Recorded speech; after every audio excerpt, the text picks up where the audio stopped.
conservation group says local wetlands could be in danger. Local 12's Daniel Zivian is here to explain how a minor change proposed in Washington could have major effects downstream. Hi, Daniel.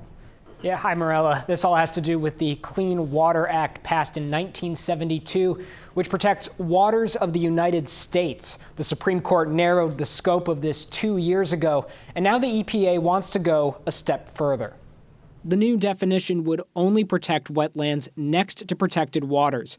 That's an easy decision to make in Washington, but the Mill Creek Alliance says Cincinnati's remaining natural wetlands could be sold off for development. But wetlands are the most biologically productive places on the planet next to rainforests. So not only do they filter nutrients and they help clean the water, but they also retain water and they act tremendously in assistance with floodwater control, which is a major issue that we've had here in the Mill Creek watershed and the Mill Creek Valley, especially the lower valley that we're standing in right now. While the Alliance will always prefer natural wetlands, Himberg says they also work with developers to create new ones when possible. We see detention basins all over the place where it's just a big pond surrounded by mowed grass. Well, what if we allowed that to have a groundwater and surface water interaction, function better with the natural systems around it, have native species and plants installed that mimic what a normal natural wetland would look like?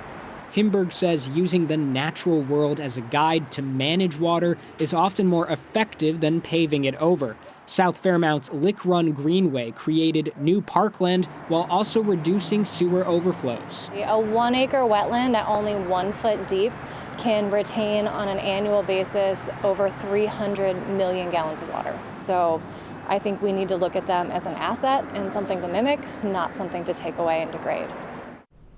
Himberg says seasonal streams and tributaries are also at risk of losing protection, but it will be a long time before we know the true effects. We're at the start of a process, and the finished product will likely end up in court. Morella, back to you. All right, thank you so much, Daniel. The EPA and the Army will hold public meetings later this month, and public comment is open until January 5th. You can find a link to that at local12.com.